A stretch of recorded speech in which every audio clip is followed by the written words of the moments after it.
Tout sens fire d'être cette personne sur qui tout le monde peut compter, celle qui ne demande jamais rien à personne, mais la vérité, c'est que tar plus grande force ist en réalité ton plus grand traumatisme. Regarde-toi. On t'applaudit pour ta résilience, pour ton indépendance de fer, pour ce comme olympian que tu gardes même quand tout s'effondre autour de toi. Tes collègues t'admirent, tes amis te disent que tu es un rock. Mais si on épluche les couches de cette arme, tu es ce tu en trouves. On trouve un petit enfant qui a compris, bien trop tôt, que ses larmes étaient un brut de fond gênant pour des adultes de stress. Tu n'es pas devenu fort par choix, tu es devenu fort par nécessité. C'est ce tu on appelle l'hyperindépendance. Cen est par one compétence de leadership, c'est one stratégie de survie. C'est la murq tu as érigé pour ne plus jamais ressentir la vérité de leur déception. Demander de l'aide. Pour toi, c'est un sport extrême, un risque de rejet que ton cerveau refuse de prendre.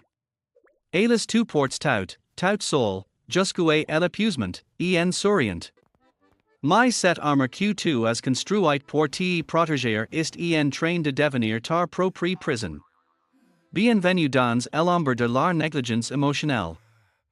Ist ce que tu t'es déjà surprise à justifier tes moindres faits et gestes pendant 3 minutes, hélas que personne ne te rien demande. Cen est pas de la politesse, c'est une stratégie de défense. Tu as appris, très tôt, que pour avoir le droit d'exister, tu devais être irréprochable. Sans one preuve logique de ta valeur, tu es per d'être belé. Tu es devenu un expert pour scanner l'humeur des autres. Tu es le caméléon parfait, le thérapeute du groupe, celui qui repère tout le monde mais que personne ne voit vraiment. À force d'être le miroir des émotions des autres pour rester en sécurité, tu as fini par perdre ton propre reflet. Tu te demandes souvent, qui suis-je quand le masque tombe? Si tu reconnais ton histoire dans ces marts, tape mi voice en commentaire. Bryson ce cercle de l'invisibilité ensemble. C'est ce sentiment d'être un fardeau qui te pousse à t'excuser pour tout, même pour avoir une question ou pour prendre de la place dans une pièce. Tu t'es fait tout petit pour ne pas déranger un foyer déjà trop encombré. Mais ce silence que tu as créé à l'intérieur de toi un prix, tu as fini par débrancher tes propres émotions. On va voir pourquoi ton cerveau a fait ce choix radical. Comment tu te sens? Pour la plupart des gens, c'est une question simple.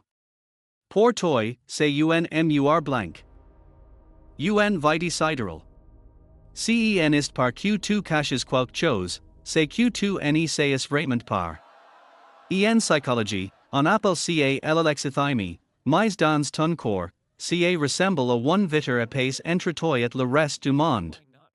Tu observes la vie des autres, leurs éclats de rire, leurs colères, leurs passions, et tu te demandes, pourquoi je ne ressens pas les choses aussi fort que Imagine un enfant qui crie à l'aide et qui ne rencontre un silence de plomb ou une irritation froide. Le cerveau de cet enfant fait un calcul brillant mais brutal, puisque mes émotions ne servent à rien ici, je vais couper les fils. Tu as débranché ta radio interne pour ne plus entendre l'alarme de la solitude. C'est ce tu on appelle un mécanisme de dissociation. Tu as appris à vivre dans ta tête parce que ton corps était un endroit trop dangereux ou trop vide. Aujourd'hui, cette anesthésie donne l'air, calme ou stable auxiliary des autres, mais à l'intérieur, c'est le désert. Tu ne vis pas, tu fonctions. Tu es devenu un robot de haute performance pour éviter d'être un humain blessé. Mais attention, car ces fils coupés sont la raison pour laquelle tu te sens étranger à ta propre vie. Tu es la personne vers qui tout le monde se tourne quand tout s'effondre. Le rock, l'ami thérapeute, celui qui repère les vies brisées des autres tout en laissant l'air en suspens. say noble, NSCE pas? En realite, say tar prison. Dans ton enfance, tu as découvert un secret terrible, pour obtenir one miette d'attention au de sécurité, tu devais être utile.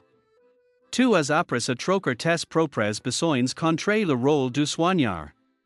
En t'aim pour ceq tu faisais, jamais pour ceq tu étais. Aujourd'hui, c'est le cri one vie déséquilibré au tu es entour de gens qui prennent, mais au tu es incapable de recevoir. Parce que recevoir, pour toi, c'est un danger de mort. C'est one dette que tu ne pourras jamais rembourser. Des que quelqu'un essaie de prendre soin de toi, tu fus au tu te transformes en forteresse. Tu as per que si tu arrêtes d'être utile, tu deviens invisible. Tu justifies ton droit d'exister par ton labeur et tes sacrifices, mais laisse-moi te dire une vérité qui fait mal, tu n'as pas besoin de sauver le monde pour mériter ta place de dar. C'est ici que ton armure devient l'art plus lourde, l'hyper-indépendance pathologique.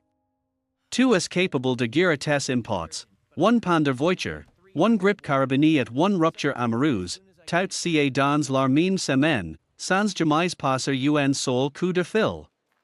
Tu en tires one immense fiat, on appelle ca de la résilience. Mais en psychologie, c'est one réponse de contradépendance. Ton cerveau enregistre l'information suivante, les gens sont fondamentalement plus fiables. Si j'ai besoin d'eux, j'ai vais souffrir. Donc, j'ai n'aurai besoin de personne. Ton indépendance n'est pas un trait de caractère, c'est une cicatrice. C'est le cri d'un enfant qui arrête de tendre les bras parce que il savait que personne ne viendrait le soulever. Le problème, c'est que on ne peut pas connecter avec quelqu'un sur qui on ne peut pas s'appuyer. En refusant d'être vulnérable, tu t'empêches d'être aimé. Tu es en sécurité dans ta forteresse, OUI, mais mon Dieu que c'est sol l'ardeur. Illinois est temps de comprendre que l'armure qui te sauve la vie est ans est l'armine qui est en train de t'étouffer aujourd'hui. Regarde cette armure one dernier fois. Elle est magnifique, elle brille, elle te permet de survivre à des hives émotionnels que personne ne soupçonne. Mais regarde comme elle te sert. Regarde comme elle t'empêche de respirer. Guerrier de la négligence, c'en est par repérer one version cassée de toi-même, c'est enfin autoriser l'enfant en toi à arrêter de monter la garde. C'est accepter l'idée la plus terrifiante qui soit, tu as le droit d'avoir des besoins. Tu as passé ta vie à être un caméléon, à être la pilia, à être celui qui ne dérange jamais. Tu as cru que ton silence était ta vertu. Mais la vérité, c'est que ton silence était ton effacement. Illinois est temps de faire le duel de cet enfant parfait qui ne demandait rien. Illinois est temps d'admettre que ce n'était pas de la force, c'était de la solitude déguisée. La garrison commence au moment où tu réalises que tu n'as plus besoin de perdre ton droit d'exister par ta serviabilité au ton silence. Tu es précieux simplement parce que tu respires, pas parce que tu es utile. Hélas, en fait quoi maintenant? On ne change pas 20 ans de survie en one nuit. On commence par des micro-victoires, des actes de rébellion silencieux. La prochaine fois tu on te demande ceq tu veux manger, ne réponds pas, comme tu veux. Dis ceq tu aimes vraiment. La prochaine fois que tu porteras un carton trop lourd, attends 5 secondes avant de refuser l'aide que on te propose. C'est dans ces petites fiches que la lumière commence à entrer. Tu as le droit d'être un fardeau. Tu as le droit d'être confus. Tu as le droit d'être trop.